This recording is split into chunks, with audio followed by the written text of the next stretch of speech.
last time the Winnipeg Blue Bombers started a season 0-2 was 2016. And the last time they were 2 games under 500 was also in July of 2016 when they were 2-4 on the season. And while Zach Collaros is 6-1 in his career against the BC Lions, he has not been playing his best football as of late. Neither have his teammates. And the Blue Bombers have a very tough test in CFL Week 3 at home against a Lions team coming off a big momentum building win in front of 50,000 fans and 50 Cent in concert at BC Place. We got so much to get to on the show today. Welcome everybody inside GameDay Winnipeg. I'm Darrin Bauming. He's Chris Walby. That's why you're here as we chop it up, look at the depth charts, and give you your critical information ahead of, well, Chris, for early in the season, I would say about as big as a game can get for Week 3. Well, you hit it on the head. I think the fact is, they haven't been 0-3 since 2012. You don't want to go into that hole. That's a rabbit hole you got to really dig to get out of. The Bombers need to come out with some fire and intensity. You know, listening to Pat Newfield talking about how they have to improve their physicality. They got to be a little bit meaner, stay on the blocks, do things that made them successful in the past. And I think if they do that, they have a great chance. But they also have to offer protection. Zach is kind of, even though Zach's always falling on the sword for the team, right? He's like, I need to play better. I need to do this. But the thing is, he needs more out of his receivers. I read one thing where he threw something and the receivers went the wrong way. The communication and the chemistry between these guys, like you got Ontario and Carrick Wheatfall, who in his first game is now the leading receiver on the Bombers, not a good sign. But having said that, they need to give him some time to get into a rhythm. I think once Zach gets into his rhythm, he has such a pedigree. There's no way he's going to stay the way he is right now. He's going to improve. He's going to get better as they go. And I think that bigger things are ahead for the Bombers. Yeah, I agree with you, Chris. And for those out there that feel my mic is a little low, I'll do my best to crank that up. Here, maybe that's a little bit better. We'll get it straightened out. Winnipeg now looks at this game, Chris, with Brady Oliveira as the number 2 running back behind Johnny Augustine. Why is that? Not fully healthy, hasn't practiced enough in the mind of head coach Mike O'Shea. So we're going to hear from the head coach in just a second. We'll play his media availability from a little bit earlier today, as well as look at the depth charts and talk about the special teams and a big change Winnipeg is making there. We are going to talk about the defensive line and a lot of those new pieces that are coming in following the injuries. We'll give you a full injury report of where Winnipeg is right now, as they are, frankly, injury-riddled. But all things considered, they are in, relatively good shape, Chris, because of just the talent and the depth on the team, right? Well, the biggest thing is early in the year. This is what you don't want to have. You don't want these injuries at the end of the year where it's more important or it's most important. I think, they lost a couple of guys. Miles Fox is gone. Celestion Haba is gone. The fact that you mentioned that Brady Oliveira is back up as a backup running back, I question that. Because unless he's 100%, I don't want him on the roster. My biggest fear is they put him in, say, who is still got a 5.1 yard average. It's not bad. Do you put Brady in? If Brady gets in there and gets knocked out for longer, you're almost, I hate using that term. I've used it a lot in the last couple of weeks, risk versus reward. But obviously he's told the staff, therapist, that he's okay to go. I'm surprised, to be honest with you. I did not expect him to be on there. I thought the fact that he hasn't had much time, he missed all preseason. He did play the partial in the first exhibition game or the first regular season game. I can't see it. So I'm a little nervous about having him as backup.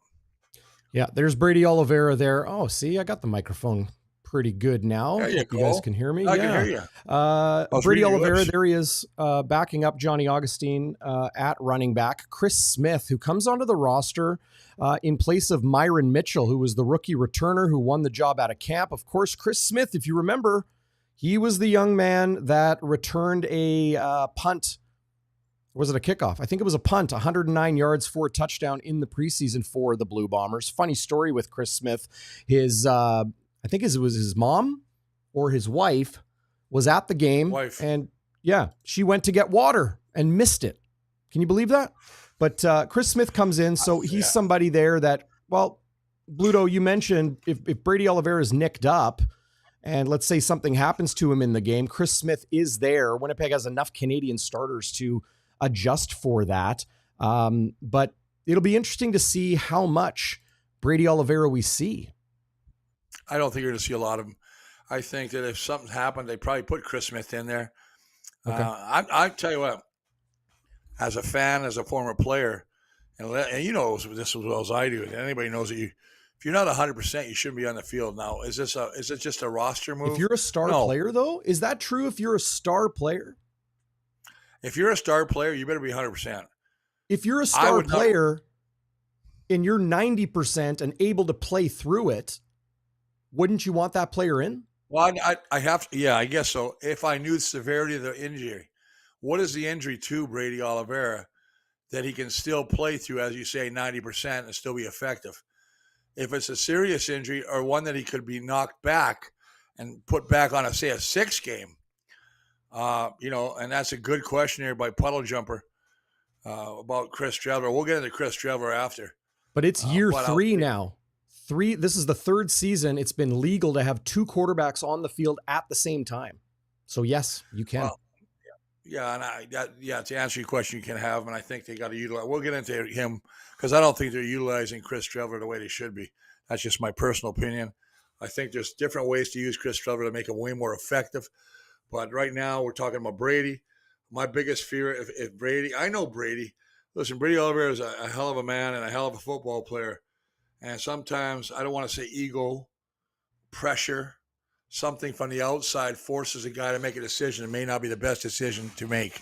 So I'm hoping that Brady is, as you say, ready to go and will not further injure himself just because of pressure or wanting to get back on the field from a personal level. Chris, this is purely my opinion. In reading between the lines, that is so often what we have to do with head coach Mike O'Shea.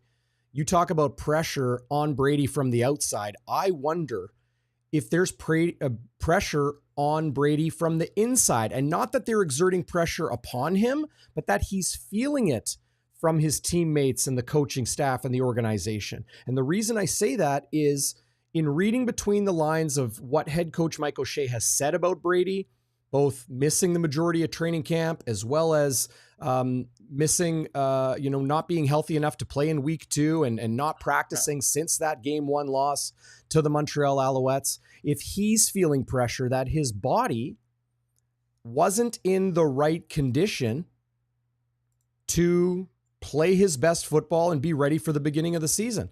Because that's kind of the between the lines read I'm getting from maybe some frustrated moments from head coach Mike O'Shea about his reigning West Division MOP running back.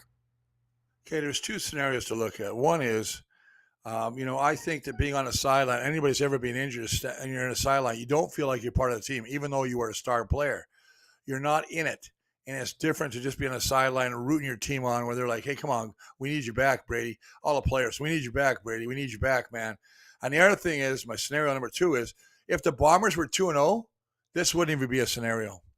If they were 2-0, they wouldn't even worry about this shit. They are playing BC. Well, it doesn't matter. It's 2-0, and they're saying, you know what? We don't have to rush anybody back. The Bombers have been hit with the injury bug like they've never been hit before. I'll bite. What if they were 1-1? Well, that's a good question. 1-1 is 50%. So, there might be a little pressure. I'm an odds maker, but I'll be honest with you, buddy. No, I just think that I think 0-2, and I don't care what anybody says. There is that fear in the back of your mind of going 0-3. You're not thinking about your record. You're thinking about your opponent. BC came off a very dominant win against the Calgary Stampeders. They played very well. Vernon Adams, he's got the quickest release, I think, in the league. And he makes things happen. Yeah. He extends plays with his feet. They got to keep him in the pocket. They got to really bang on this guy because I mean, I don't understand, and we could get into him about why he runs short yardage. I think that's the stupidest thing I've ever seen on Coach Campbell in BC. I would not put him on third down. He risked and they cut Dakota Prukop out of training camp, so they like their other guys. Yeah, they said he wasn't in shape. What do you have to do in third down? A fat guy like me could get across there for 1 yard. So Jake Dolegala is the former Saskatchewan backup. Obviously, he started games late in the season as they were ravaged with injury. Jake Dolegala, what is he, 6'8"? Big body quarterback. And he's got, you know as well as I do, you got to get down. You got to get behind your blockers. If you stand up, anybody coming over the top, like Adam Bighill's renowned for on short yardage, you just got to knock the hell out of number 9, Dolegala. But it is Vernon Adams Jr. taking those short yardage reps. Bryce I don't get now. How big is Bryce? He's big too. How big Bryce is. He is a big boy. I think he's 6'3" or 6'4". So they've got size there. It is kind of curious why they. 6'3". Yeah, it is kind of curious why they keep Vernon Adams Jr. in those situations. But here's what's really stood out to me, Chris, in reading the game notes this week. Through the first 2 weeks of the season, of course, BC lost week 1 and won week 2. So they're 1-1. Vernon Adams Jr. leads the CFL in completions and attempts of 20-plus yards. He has thrown the ball 20-plus yards 20 times, and he's completed 9 of them. That's a very, very high percentage of deep downfield throws. And when you have a Justin McInnes, who leads the CFL in receiving right now, a Canadian to boot, Vernon Adams is finding ways to distribute the football and finding ways to stretch defenses. And for Winnipeg, as we look at the back end of their defense, I know we're kind of jumping around a little bit here, but this is important.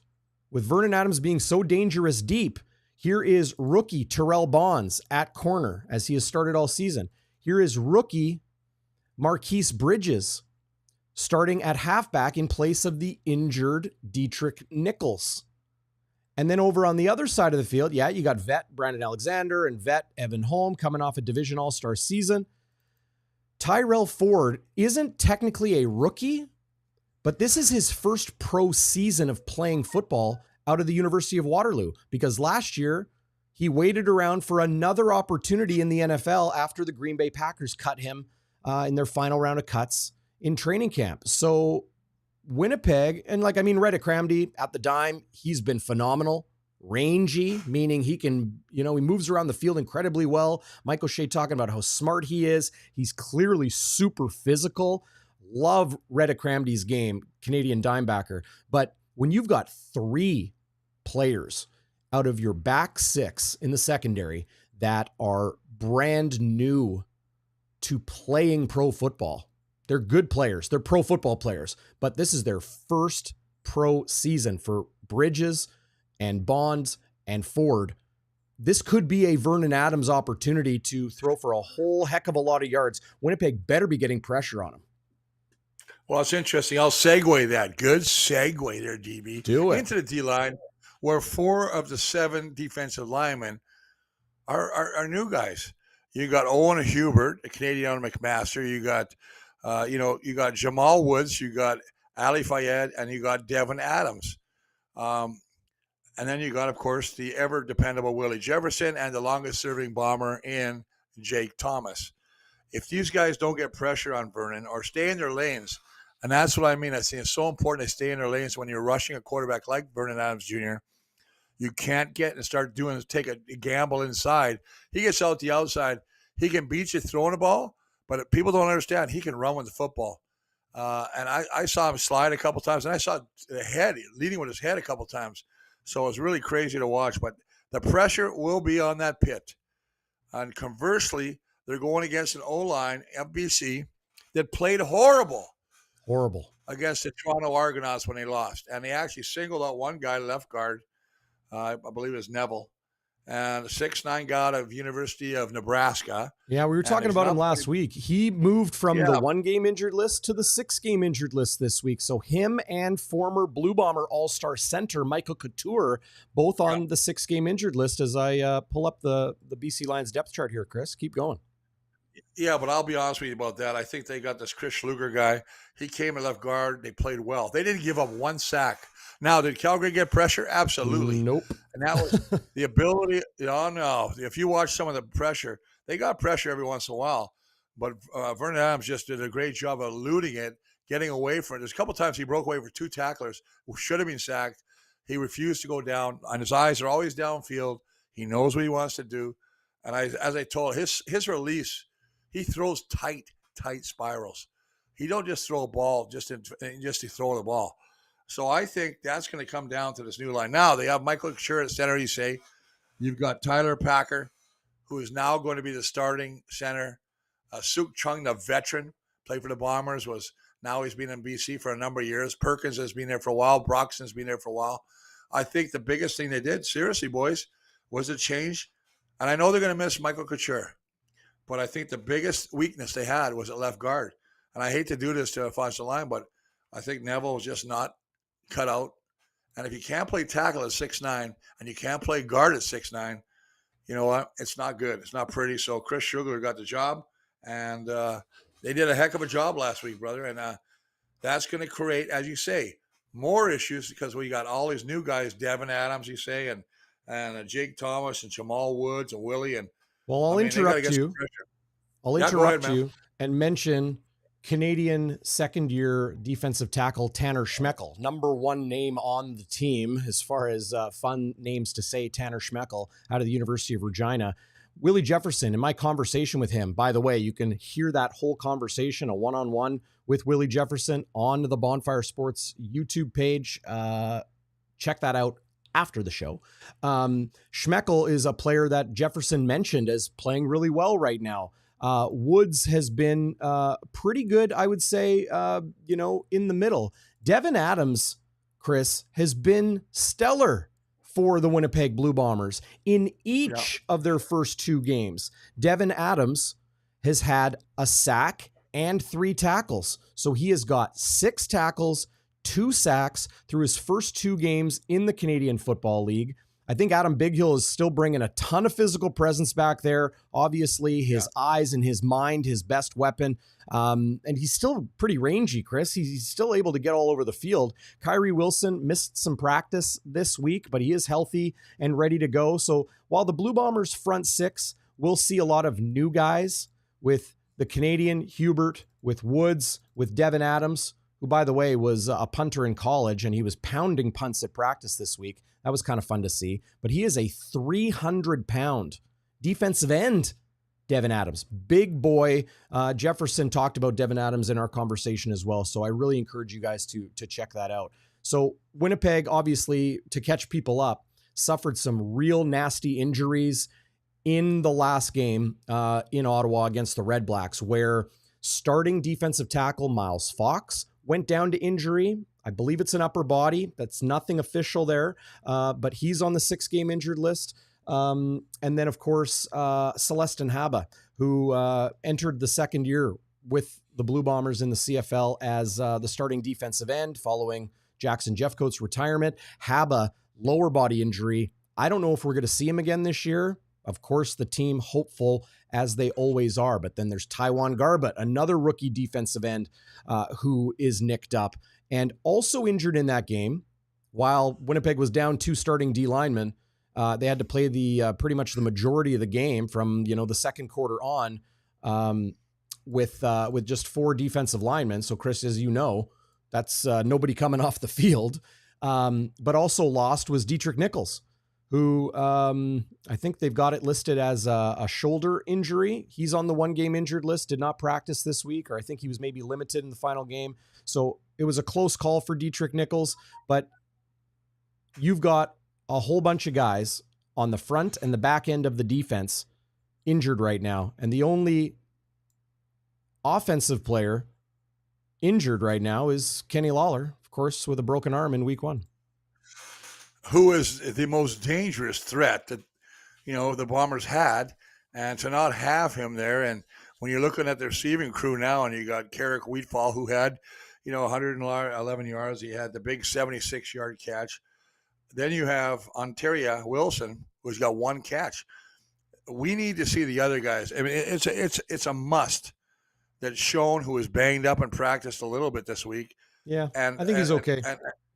Well, then I need these guys to show up. You need them, and so too do the Bombers. That's what I'm saying. Nick Dembski, Wolotarski. I need to see these guys make big plays. We need to stretch the football field. You can't do these sideline passes. I think you need to really go deep and stretch this defense. The BC defense ain't bad with Gary Peters in the back end. They got Ciante Evans back. They've got a guy that I really like, Ben Halak.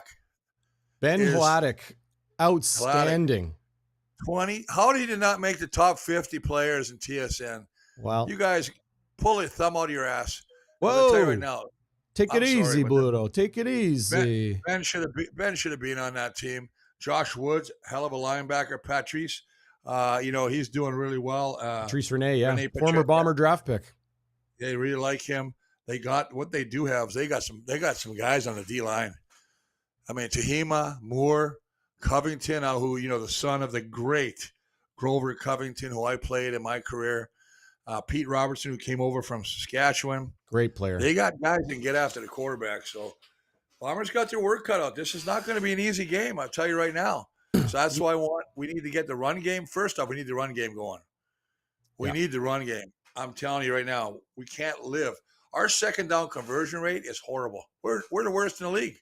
So, Chris, the two things that have stood out to me in your comments about the Blue Bombers offense is this, that Winnipeg needs to get the run game going, as you just mentioned, and that some of those receivers, you mentioned Dalton Schoen, you mentioned Ontario Wilson, you mentioned, the other rookie, Carrick Wheatfall. And then, of course, Nick Dembski and Drew Wolotarski and receivers coming out of the backfield and Chris Streveler being involved in that. But through the first 2 weeks of the season, Winnipeg's offense is the only team in the CFL. And it's just 2 weeks. Like, that is important context. But through the first 2 weeks, they're the only team in the league at less than 300 yards of net offense per game. The only team. BC is over 400 yards per game. Winnipeg is at 297. My question to you and to everybody in the live chat, is Zach Collaros playing well enough right now? Because everything obviously flows through the guy. Every play starts with the ball in his hands. You know what? The quarterback get all the praise, and he also get a lot of the heat. I think that there's nothing wrong with Zach, but I do feel like he was rusty in the first two games. I mean, the first game, especially against Montreal, he overthrew a couple of receivers. He had Kenny Lawler at the back of the end zone for a touchdown, sure touchdown. He underthrew another receiver. But having said that, they all have to work together. And when you got new guys, as you talk about, Ontario Wilson, Carrick Wheatfall, he doesn't have the deep threat that he was used to with Kenny Lawler. The running game has been non-existent. And when you don't have a run game that nobody respects, the defense pins their ears back and says, we're going to come after you, Zach. That's what's happening right now. That's why it's so important. But you can't just keep running zone running plays straight ahead. Well, I used to call them dives, where you block any different color in front of you. You hope you get a hole. Where's the counters? You know what I'm talking about? Where's I know you like those counter runs. Yeah. I do I like changing it up so that the defense can't get a read on you. I mean, if I got to stack the line with 7 guys, I'm looking, okay, we got to go outside. And maybe they're forcing us to go outside. Maybe Zach sees it. I don't know how many audibles he's done. That's a stat they should show, how many times the quarterback has to audible in a game to change the play because of what the defense is giving them. Chris, you said that, sorry to interrupt, you said that Zach Collaros has been rusty, especially in the first game against Montreal. Yeah. I agree. In the second game against Ottawa, I know there was a couple drops, but Collaros was 48.4% passing. He put up 285 yards because of some big plays to Carrick Wheatfall included, as well as who else had a big chunk play there? Nick Dembski had a 47-yarder. So 285 yards passing, but 48% completion percentage, no touchdowns through 2 games, and 2 interceptions against the Ottawa Red Blacks. I would argue that Winnipeg's offense as a whole was even more rusty in the second game. Was that a product of no Brady Oliveira? Was that a product of no Kenny Lawler in their game plan. He obviously was injured in the first game, so planning without him here's the deal. in the second game. No. First off, how many times did I run Johnny Augustine last week? Not enough. 9. 7 carries. 7 carries. I mean, come on, man. Streveler had 6. Even a blind squirrel gets a nut every now. Streveler running pretty much just short yardage dives. Six carries for 7 yards, while Augustine had 7 carries for 31 yards. Now you open up a can of worms. Okay. Here's what Bring it.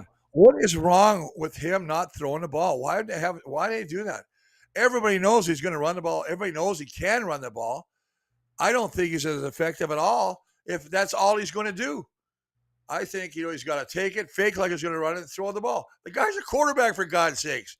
I don't like the way they're playing him right now, and I looked at the same thing. I mean, he hasn't even thrown a pass this year. 2 games, he's rushed the ball 13 times for 39 yards. Come on.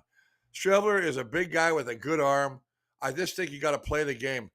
You know what? You can't just look at him as a running back. You got to look at him as a guy that can do both. So utilize both of his strengths. Put the defense in a bind. As soon as they see him now, they're coming up. They stopped him a couple times last week on short yardage as well. Yeah. It just drives you nuts after a while.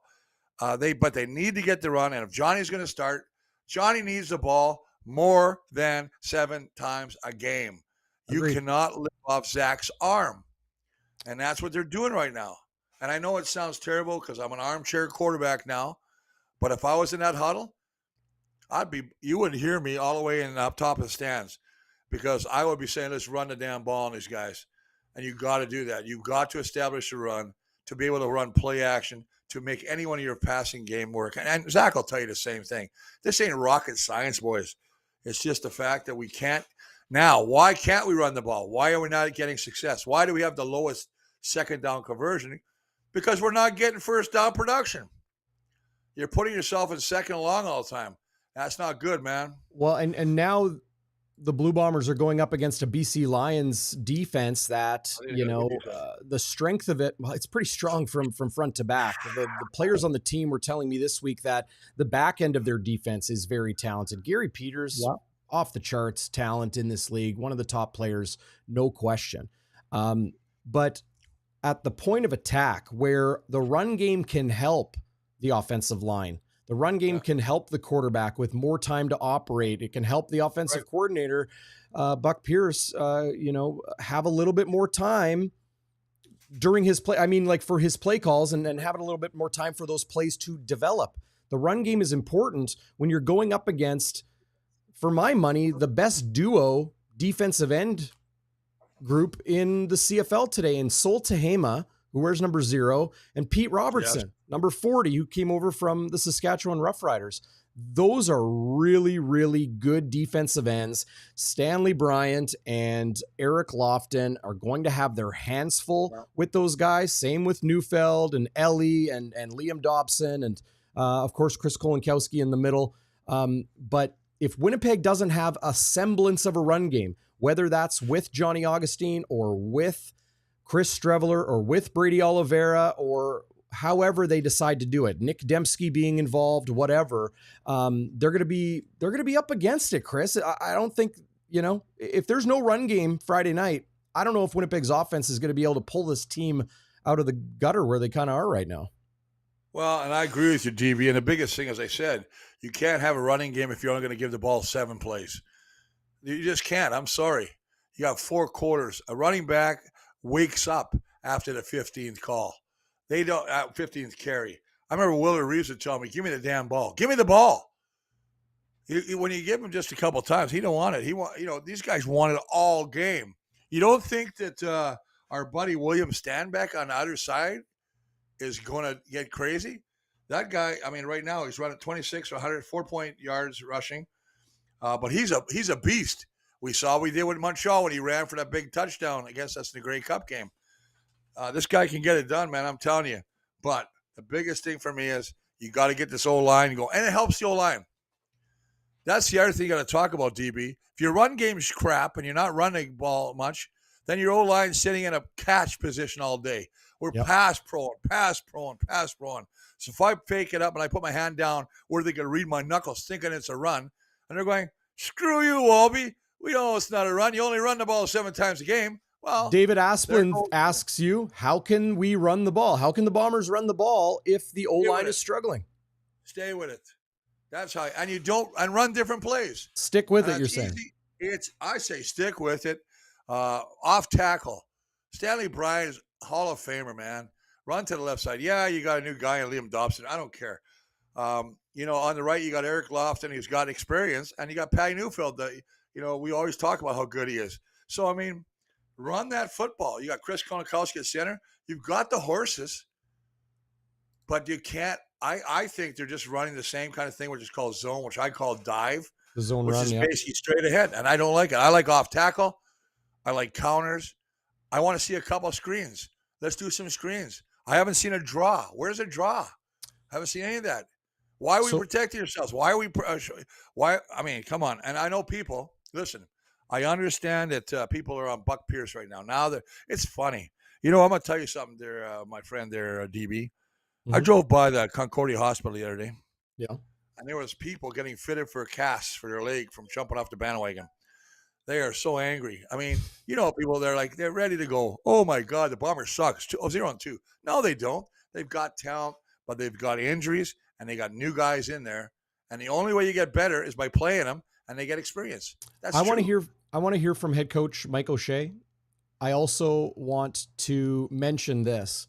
Do you remember 2011, the Blue Bombers going to Vancouver to play the Lions on their home turf in the Grey Cup? That BC Lions team, at the end of that season, Travis Lulay, that was the best team in the CFL. Winnipeg may have lost that game and could have won that game, had some plays gone differently, the 2011 Grey Cup, but BC was the best team in the CFL. They started that year, the BC Lions, 0-5. Winnipeg has the talent. As you like to say, they got the horses. They do have the horses. An 0-2 start, even an 0-3 start. And of course, a win is going to help things Friday night at the Madhouse. But the CFL season is long. The CFL season is dynamic because of the East and the West and the standings and the playoff seeding, right? And the crossover. This is Winnipeg's first game against a West Division opponent. And while BC has shown some areas of weakness, especially on the offensive line, they're playing very, very good football right now. Winnipeg is not playing good football. Does that mean Winnipeg is not a good football team? I don't believe it does. No. So for Winnipeg, they've got to play better. That's just plain and simple. I don't care about the injuries and any of that. They just have to play better football. The O-line needs to be better. The receivers need to be better. Zach Collaros needs to be better. And the defense, I think, has done a pretty dang good job, Chris. They haven't allowed 30 points this year. Zach Collaros said it plain and simple when we talked to him this week.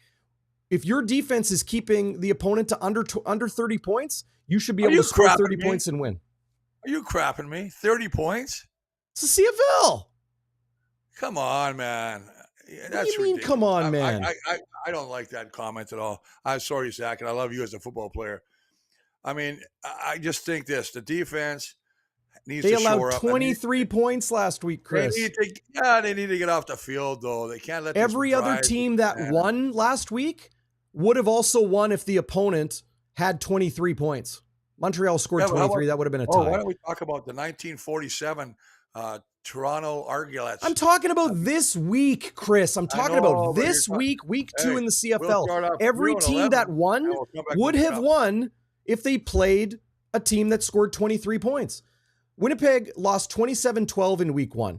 27 points would have also... They got killed in week 1. Calgary beat Hamilton 32-24. Sask beat Edmonton 29-21. Toronto beat BC week 1 35-27. The losing team scored less than 30 points. The winning team scored 29, 32, or 35 points. That's the number, Chris. That's the number. If you can score 30 points, you should win a football game.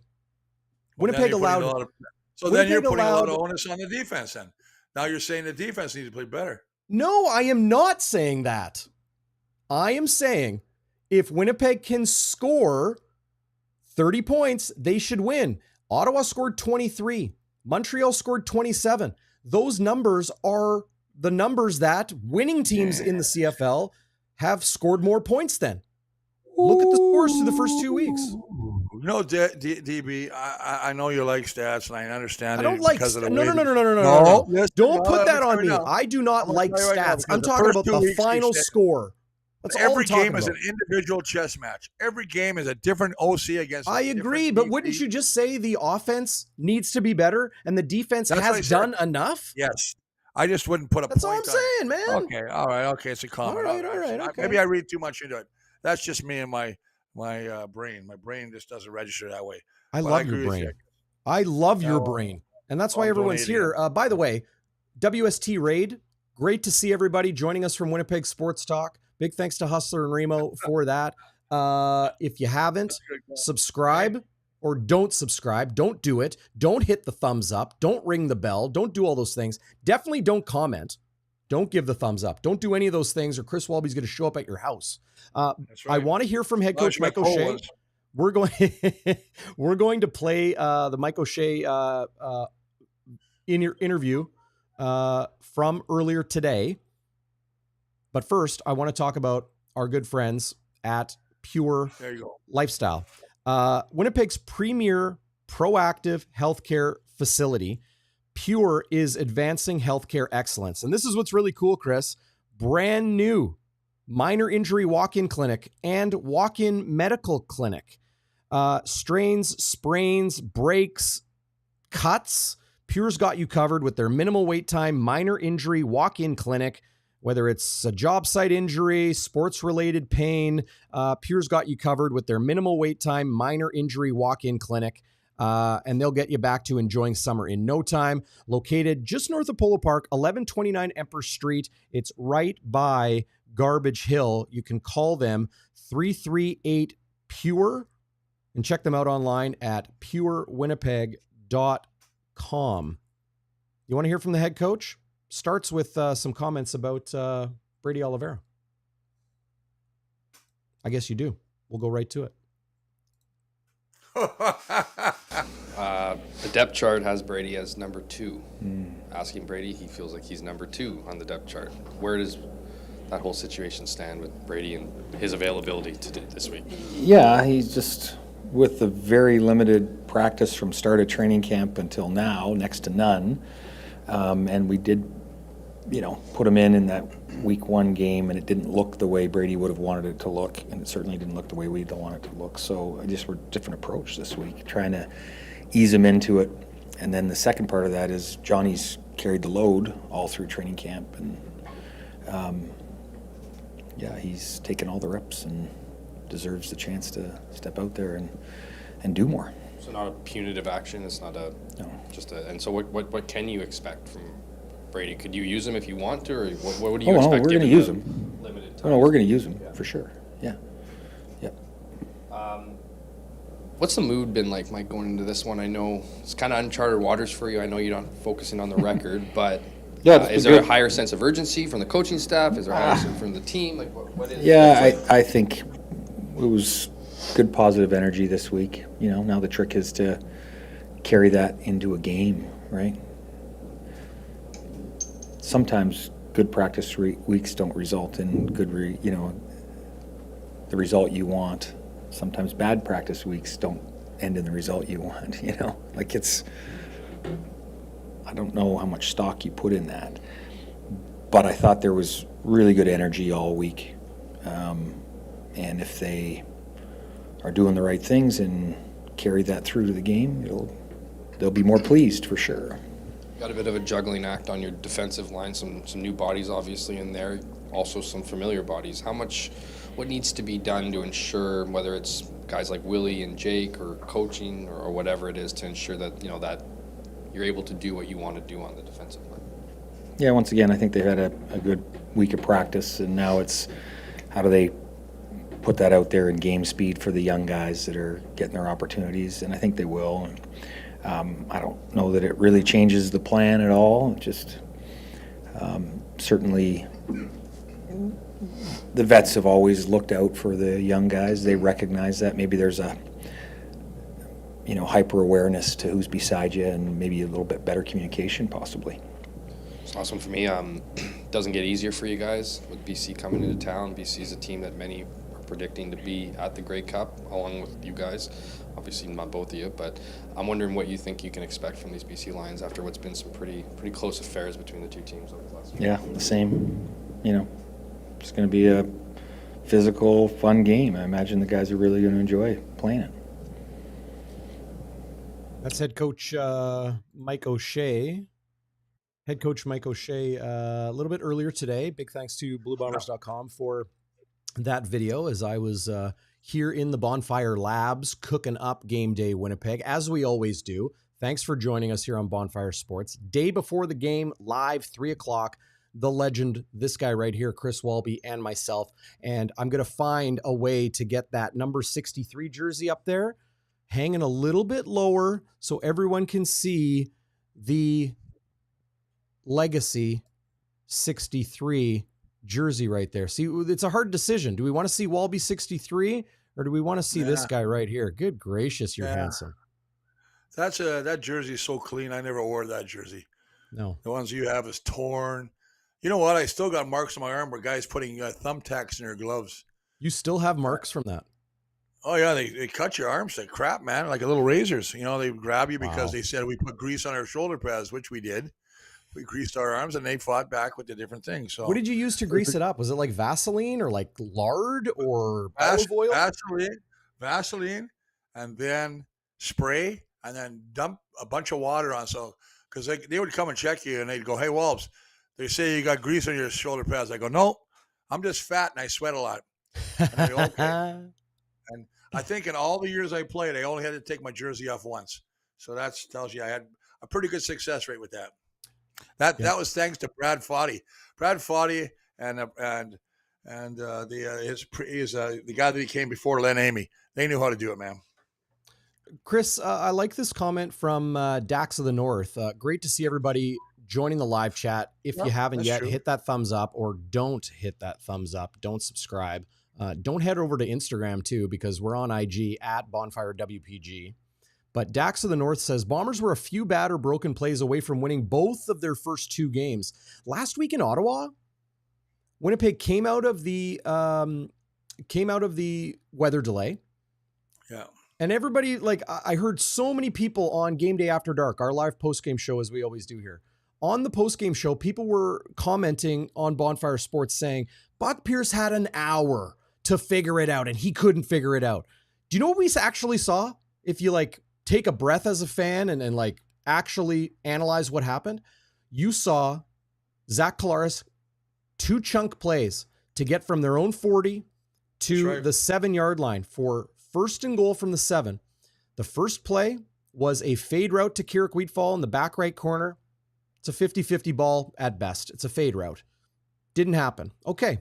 2nd and 7, Dalton Schoen runs a great route, just kind of an 8-yard out, gets into the end zone, cuts it towards the pylon at the front corner of the end zone, and not the guy covering Dalton Schoen, but coming off in the zone coverage was Damon Webb with a monster play to take the perfect angle, use his eyes, and dive to get a hand on the pass. It would have been, I think, easily a Dalton Schoen touchdown.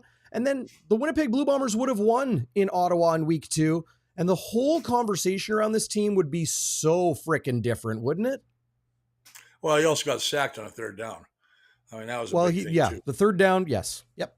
So let's just go. But I agree with you. I thought the knockdown was amazing. And I wish that we would have showed that, or TSN would have showed that in slow motion, because was that guy reading Zach's eyes? Mm-hmm. To make a break, go away from his coverage to come over and knock that ball. That was the play of the game.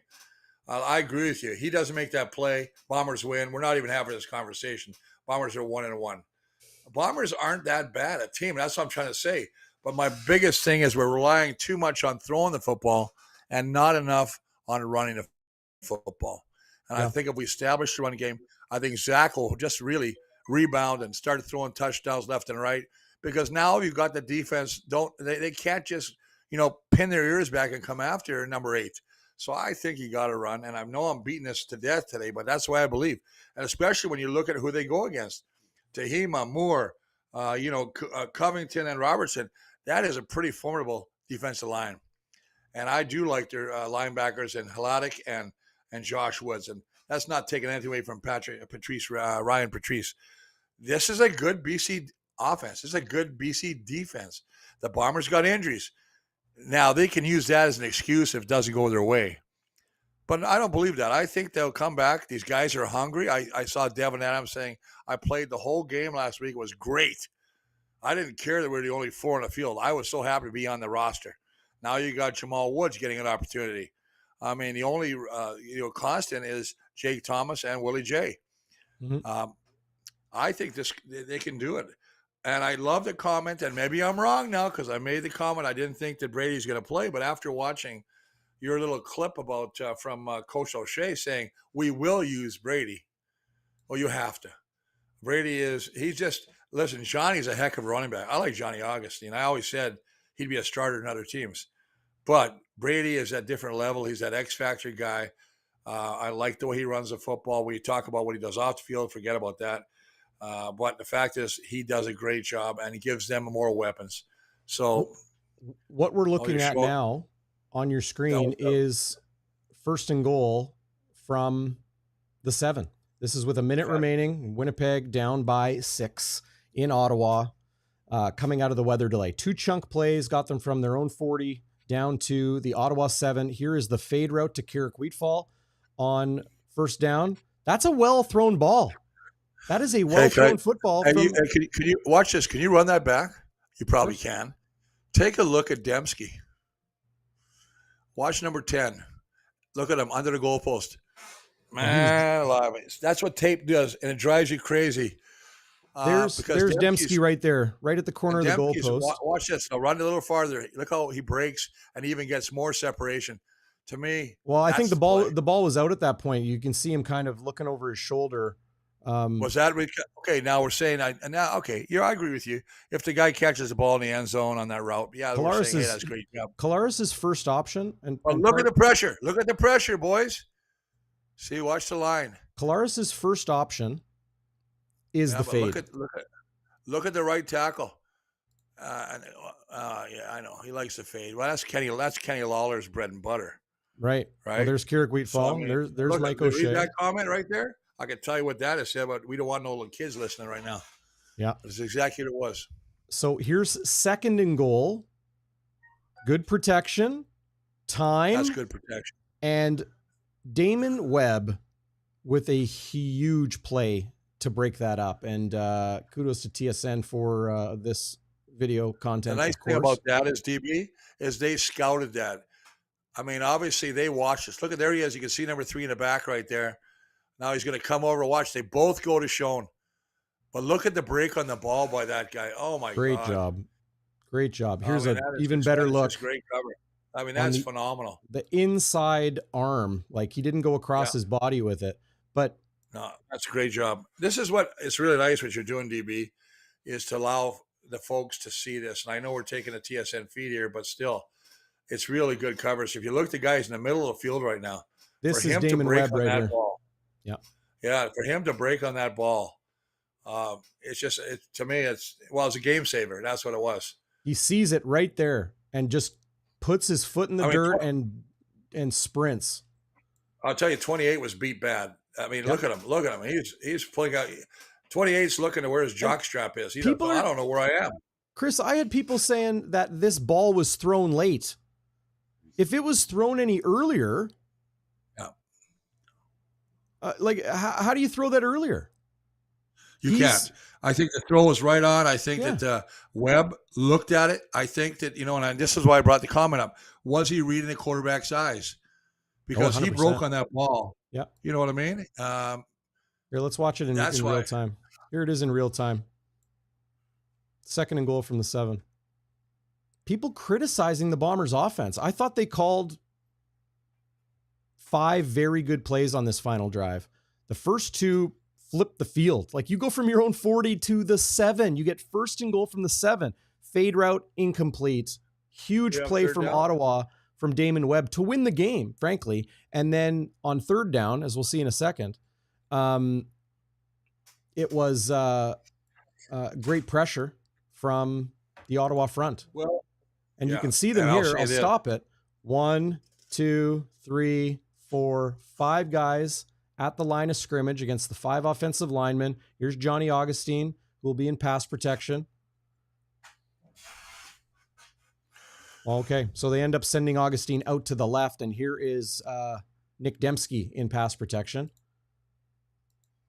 And this is 5-on-5, Chris. Dembski's released. Yeah, but look, I don't think Stanley wants to see this picture.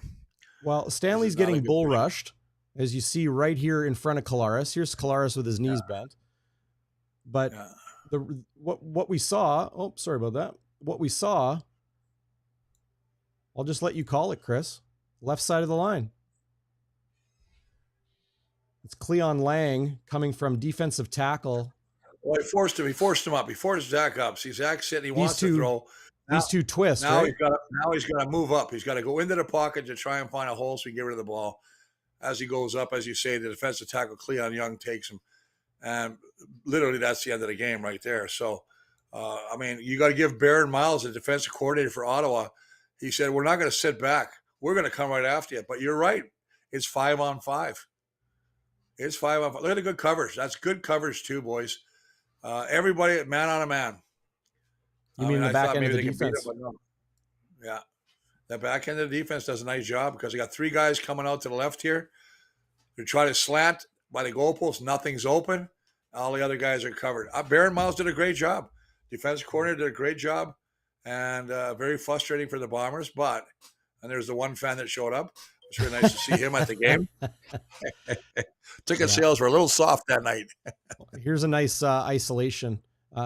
It's interesting how the pressure comes off the left side, and it's the guy on the right side who ends up getting home.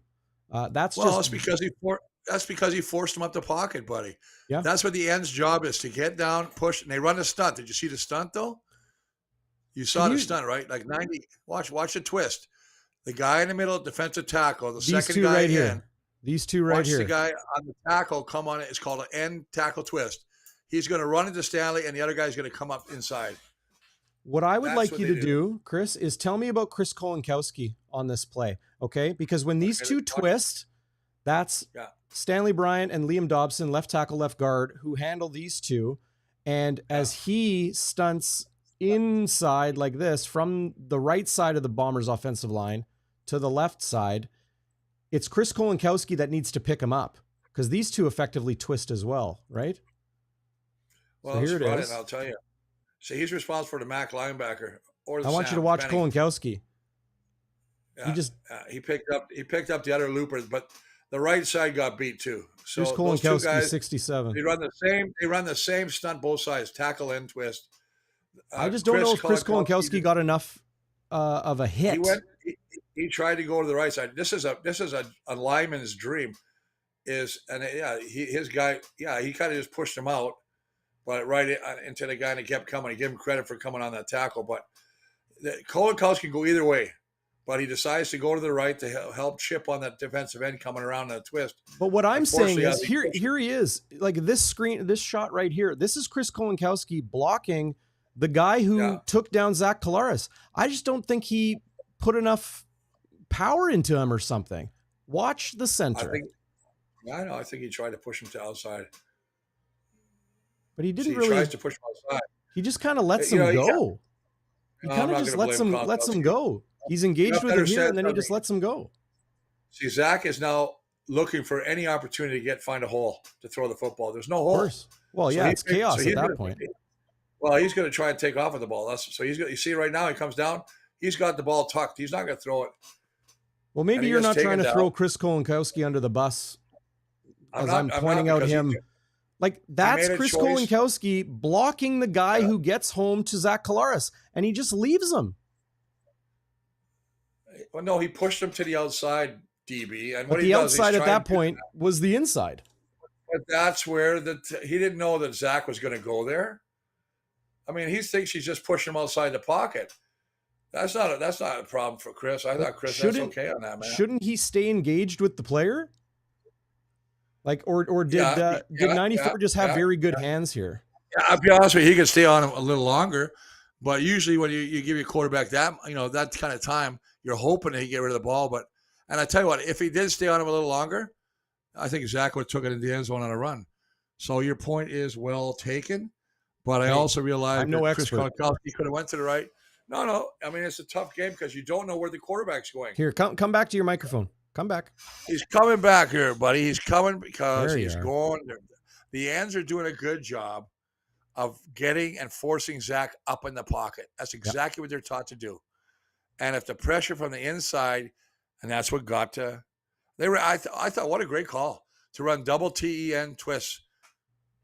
Put their defense, and I always said that when you run twists, you really put those offensive linemen on their heels. You could either stay man on it and then slide under, or you pass it off. I think most of the time we should have passed it off. I think Stanley kind of looked, and he kind of got hit by the end coming in, kind of surprised him a bit. And I don't think the other side, same thing. The guy looped around. You got to stay. You got 5 on, and actually that was 5 on 4. 5 on 4, I believe. So there's no reason for that to happen. Yeah. Chris, before we get to your keys to the game, which everybody came here. Baby. Everybody, I non-facetiously say everybody came here to hear. Want to thank our good friends at Scotswood Links. They are just 30 minutes outside the city. And if your course in the city is a little bit wet right now, Scotswood is dry and has been dry for weeks, but not too dry. Their greens are really, really soft and supple right now. Course is in great shape. They've made countless renovations to Scotswood Links over the years, including a brand new clubhouse, restaurant, and lounge. They got awesome patios, really good food and drink, private banquet facilities for your next special event. It's just a beautiful rural Manitoba golf course that is not far away, just 30 minutes outside the city. McGillivray in the perimeter, and then you're there in no time. What you're seeing there is the Prairie Meadow style of the golf course. The back nine is much more like Prairie Forest. Really challenging course, really fun course. You won't regret it. So go see our good friends at Scotswood Links. Scotswood with 1 T, scotswoodlinks.com. And if you go to scotswoodlinks.com/bonfire, you'll find a coupon for a nice, healthy discount off a foursome with power carts. You tell them Bonfire sent you. That's nice, man. I get all emotional when you start doing that free stuff like that. That's pretty cool. Well, I got to take you to that course. I got a free pass for us. Yeah. Well, actually, I'm hosting the Bomber golf tournament this year. Oh, okay. Yeah. And they're doing some nice towels in the commemoration. And I'm also going to be joining the Jeffries restaurant golf tournament as well. What is that, a free ad on Bonfire Sports you're doing, or what? I take it back then. Take it back then. No take backsies. We're live on Instagram. Right. We're live on YouTube. I'm just kidding. This is a good show, DB, because we can start getting into more meat and potatoes. I like it when we get angry. And I love the one comment first. I was going to comment about that when the guy said, "Hey, mom and dad, stop fighting." I thought that was so goddamn funny. I started laughing because you're the mom. I'm the dad. Sorry. Whatever. Hey, that's fine. I don't care. Okay, let's go to the keys, brother. Well, first, before you get into your keys, we didn't touch on Chris Smith, who will replace Myron Mitchell at kick returner. Is this the shot in the arm the Bombers special teams needs? Yeah. You and I have had arguments about Myron Mitchell. Oh, have we ever? About the fact that I haven't seen him do anything, and he's only averaging like 5 yards a return. Not really good. And he's had 2 games. So they need to change it up, but I think it's a great move bringing in a guy like Chris Smith, who was released only because he was injured. But he had, as you mentioned, the 109-yard punt return touchdown. And anytime a guy does that, you're going to get a little spark. That is the thing about special teams. It can spark your defense and your offense.